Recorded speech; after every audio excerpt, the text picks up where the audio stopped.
Hello, everyone. Welcome to Being Patient Live Talks. I'm Mark New, reporter at Being Patient. Today, we have a special guest who is an award-winning Alzheimer's dementia educator and best-selling author. Dr. Macie P. Smith is here to share with us insight on the disease, care, and her own journey. I just want to ask you how this sort of journey on dementia care, where did it all begin? Well, I'll tell you, my degree is in social work, undergrad, and my master's is in rehabilitation counseling. And I thought I would be working with solely individuals with intellectual and physical disabilities for a short span of time. And then I would move on to this quote unquote uh, glamorous career as a licensed social worker, owning my independent practice. Well, it didn't quite go that way. We took a lot of detours. The first job I had in my field was with the a state agency on disabilities and aging. And no matter how much I tried to leave that industry and get another job, nobody would even call me for an interview. And so I knew my bills had to be paid. So I said, I might as well just stay here, rock it out, do what I know to do best.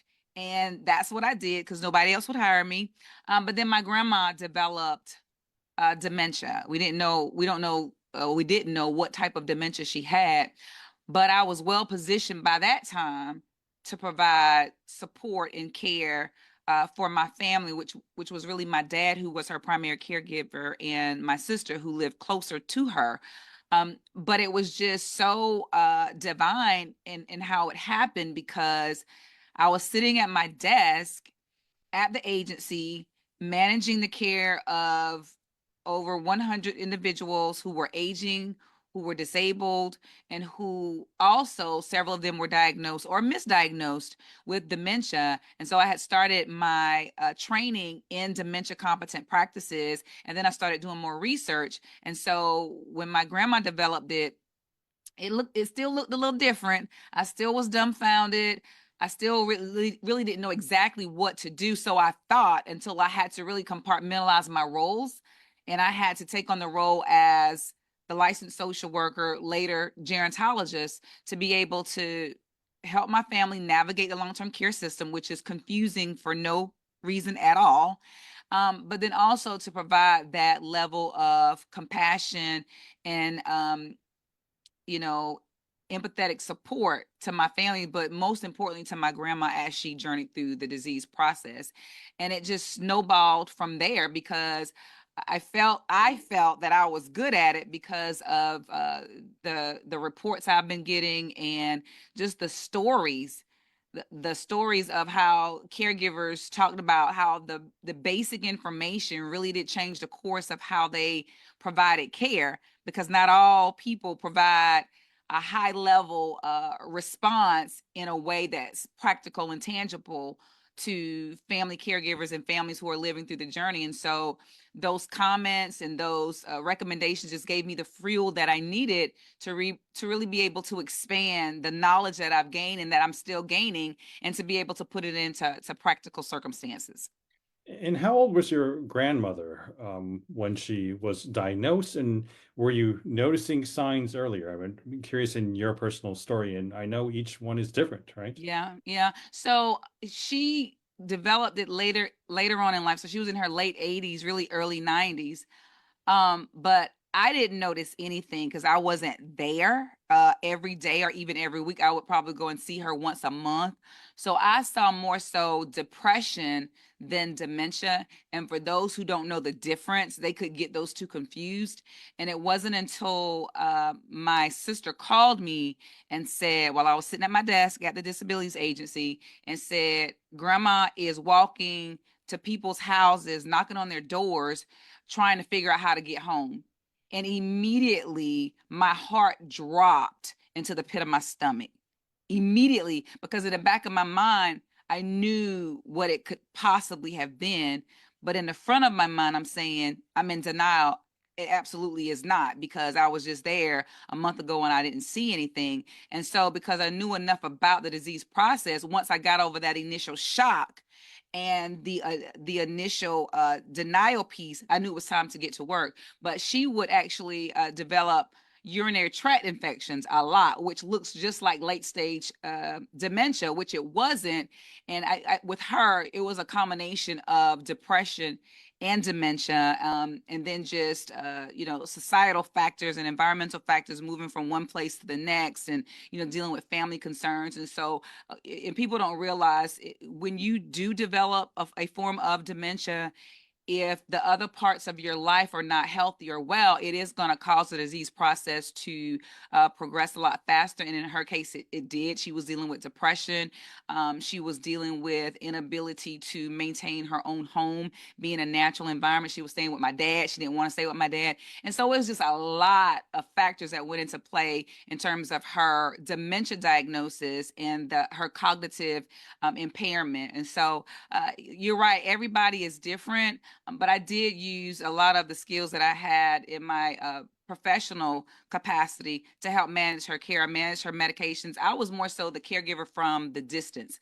So I would manage her doctor's appointments, her medications. I would provide support to my dad and my siblings whenever she started with some behavioral challenges, and just navigating what those behavioral causes could be, and putting different supports in place to try to mitigate some of the angst and the agitation that comes along with the process. But of course, Mark, they told me to come down there and do it too, so I had to go down and spend time with her. But that's almost like the thing that we call in the industry rescuing, because my dad and my sister were there all the time. When I came in, I was like a breath of fresh air, and she could talk about them all day long, and I would be agreeing with her. So that was like a release for her. And so I've learned over the years, in being able to share with my families, it's really all about the moments in which they are able to lucidly have a conversation with you or share something meaningful. It's meaningful for both the caregiver and the person living with dementia. Are there those particular moments with your grandmother that you still think about? Oh yeah. Yeah, she was funny. She would it would always be a moment in time when we thought that she might have forgotten who we were. And I remember one particular time she was at assisted living, and I got up in her face and I was like, "Grandma," like, I know to give them a minute to respond. And I said, "Do you know who I am?" And she did her head like she did like a cock, like, if you don't back up, you gonna get something. But she was like, "Sure, I know you, Lynn," and I was like, "Yes," and then when she would make certain little quips, she was real quick with it. And she was talking about, my cousin was actually standing next to me, and she was talking about my cousin's mama. And as she was talking about her, she looked at my cousin and she said, "Well, you know what I'm talking about. That's your mama." And we were both like, "It is." So you just never really know when, you think that they don't know what they're talking about. There are parts and pieces in there that are absolutely accurate. And that is a moment you can share with them. And tell me now, moving on, and how it inspired your career or influenced your career and head into gerontology. So again, during that time, I didn't even know gerontology was a thing. So this was back in, I would say, probably about 15 years ago. I didn't know that I could get a certification in gerontology. I knew what a geriatrician was, which is a medical doctor. Even though I act like a medical doctor, I am not one. I have a doctorate in higher education. But when I learned from I got my certification through the National Association of Social Workers. When I learned that that was a certification area, I jumped for joy, because this was my lane.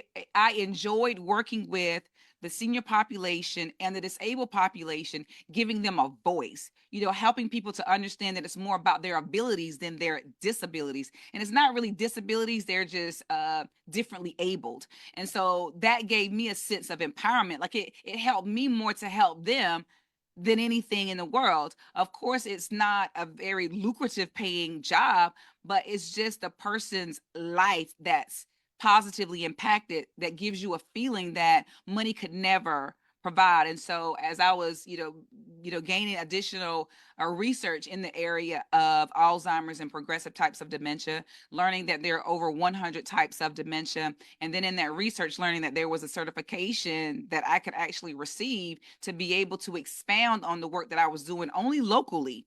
That was exciting. It was almost like it was just another lease on life for me, in my career. And it was exciting. And so when you have that motivation and you have that excitement and you have that initiation, I'm like, I want to tell everybody about this. I'm credentialed, I'm qualified, I'm licensed. And so because I have not only research data to support how practical information and strategies help to promote a quality of living for the person living with dementia, but also their caregiver, I'll need to be able to share this with as many people as possible, because many times people don't know what to ask for. They don't know what to look for. A lot of time there is a lot of jargon that's being used in professional terminology that goes over people's heads, even in the doctor's office. And I just refuse, not on my watch, for someone to actually remain in a state of crisis when they don't have to. And so I feel like my job and my role and my passion point really is to break down those complex ideas into basic, tangible, relatable items of interest. And tell us about the situation. And I know it influenced your work in the Black community, and maybe some of the disparities that exist, and any also special sort of needs, or to support the community that you see is lacking right now. I know we hear a lot of talk about disparities, but what are they and what can be done about them? So we talk about the social determinants of health in general that really play an important role in our livelihood and in the way that we live. I'll tell you, I've gone into hundreds of assisted living communities, and I specifically remember someone saying to me in a course I was doing, our seminar, that more white people were at higher risk of developing Alzheimer's disease than Black people. And I said, well, the data actually does not bear that out. I said, that's actually incorrect. And I asked, why do you say that? And they said, because there are more white people in assisted living communities than Black people. And I said, you're right. I said, but let's look at, I said, whenever you see that, in order to really determine what the real disparity is, follow the money. So when you follow the funding source, you realize that that is why there are more white people in assisted livings than, say, Black Americans, because that is private pay. When we look at the disparities across the board, when we see and we start to assess food and we see food deserts are predominantly in Black communities.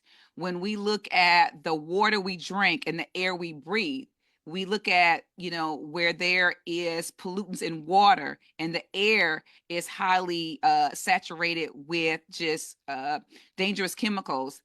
That is in predominantly Black communities, not necessarily rural, because it could be in the city and the suburban areas as well. When we look at health deserts and hospital deserts, they're predominantly in Black communities. So you have food that you eat, the air that you breathe, the water that you drink, and the inability to access appropriate health care. These four factors increases one's risk to developing Alzheimer's disease and progressive types of dementia. And so with those factors and those elements alone, if you can't change where you live because of money and financial resources, but at least you can have the education. But then, Mark, now we're dealing with broadband deserts. Those are in those rural, desolate communities where we find a large amount of Black and brown people live. And so being able to diversify, number one, break down the practices, break down the elements of complex ideas, and then diversifying the way in which you disseminate the information. It can't just be on social media, Because number one, you got to vet some of that info. Well, you need to vet all that information. You got to do print. You got to do television. You got to do radio. And I am on all those platforms, but I can't be on it alone. And so I'm so thankful for what you all are doing and being patient because you have print. You're on social media, and so you're providing information and bringing experts in to be able to break down these complex ideas in order to provide people with real world, real time information that they can use that day to change the course of their life, and just being in not just one space but being in all spaces. Being of real-time information, we've actually got a question for you. Says, hi from Michaela. Hi, Dr. Smith. I'll be a licensed professional counselor next year, and I'm specializing in supportive caregivers, specifically of loved ones with dementia and broadly of loved ones of people with chronic or terminal illnesses. If there was a resource, a book or something you would want a white clinician to know about how the process is different from BIPOC caretakers, what would it be? So, well, of course, I'm going to tell you to grab my handy dandy compact guide, A Dementia Caregiver Call to Action, The Journey. But in addition to that, you want to go to the NIA, the National Institutes on Aging. I love their platform. They break it down into different populations and pockets of communities, not only the Black community, the Hispanic community, the Asian community, and they talk about the experiences that people have. Also, if you just connect with me on social media, I'm involved with a couple of different organizations that have that we address different caregiving experiences by the population. And I will say the caregiving isn't different. Caregiving is care across the board.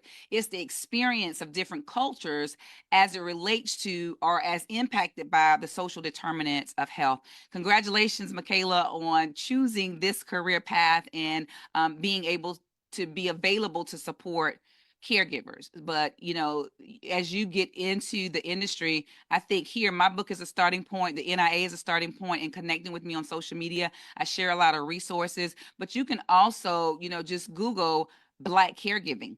And so when you Google Black caregiving, I would encourage you to click on any support groups that's available, because that's where you can get your real-time data and real-time experience of what Black Americans as caregivers are actually experiencing.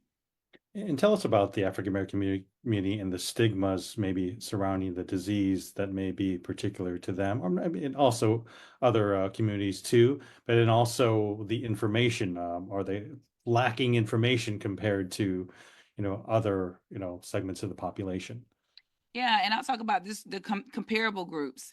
And there is a lack of information, but that could be twofold. That could be maybe they don't have access to the information, or maybe they don't want access to the information. I'll tell you in my experience personally, but also professionally, I have a geriatric care management practice. And Michaela, that may be something that you want to open up in line with your counseling degree, because when I'm working with families who are living with, because it's a family living with Alzheimer's or dementia, sometimes I refer the couple, the husband and wife or spouses, to individual and couples counseling, because it is a challenge when they bring a loved one into the home, somebody's mom or dad, and it could interrupt the normalcy of the household. But when we talk about just the caregiving experience, that's going to be, lack of access, right? I was taught and I learned that old timers, which is not a thing, right? Old timers was a part of aging. Everybody's going to get a touch of it. Well, that's all wrong. Well, there's one thing that's right about it. Age is the number one risk factor, but doesn't mean that you automatically going to get it because you're aging. And you can't have a little bit of it, because you can't be a little bit pregnant, so you can't have a little bit of dementia. You either have it or you don't. Then there are treatable causes of dementia, meaning medication side effects or interactions, lack of sleep, diabetes.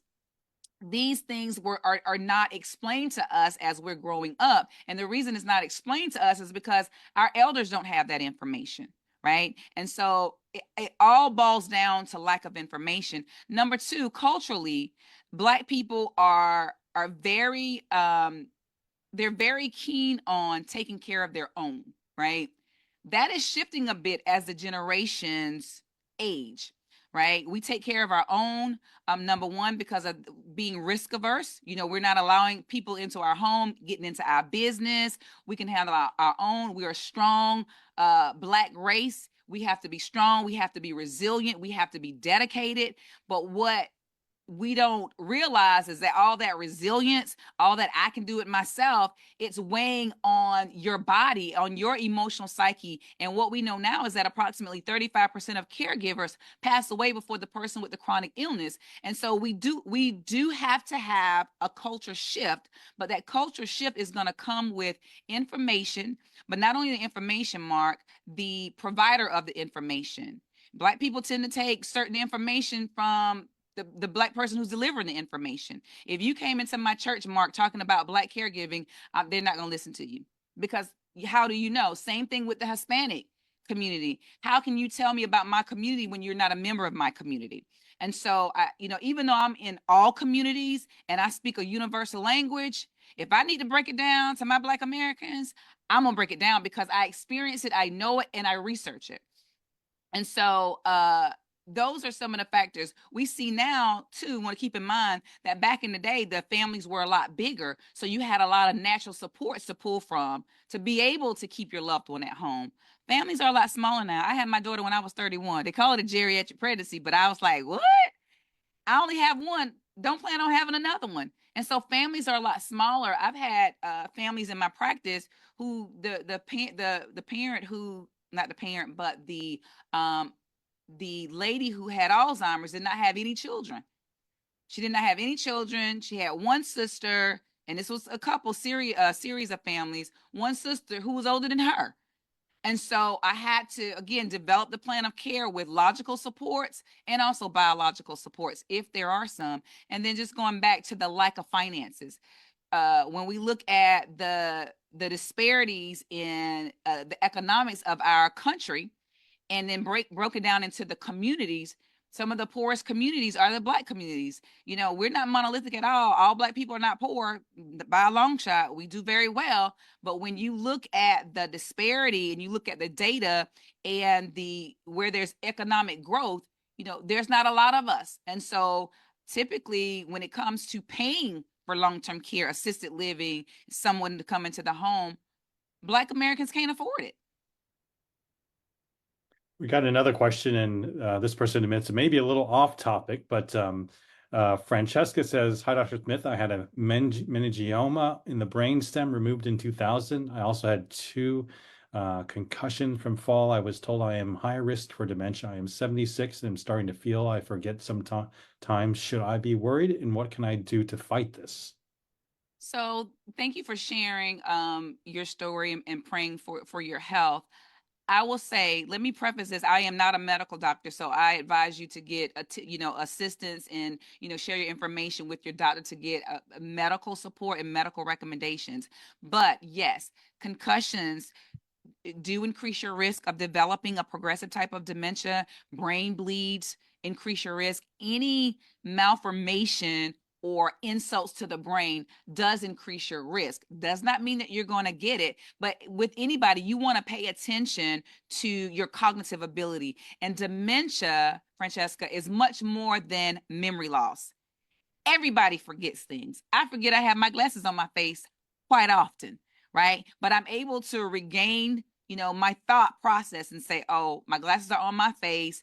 I forgot because I'm stressed and I'm thinking about this or worrying about that, right? But if your memory loss and your forgetfulness begin to impair your life, begin to impair your day-to-day, then that is something you should be a little concerned about, and you would want to talk to your doctor about it. But if it's just typical normal age memory impairment, then it wouldn't be a big issue. But you definitely, because of your condition and what you've experienced, you want to pay attention to how often you're forgetting, what you're forgetting, and what is the outcome of that forgetfulness.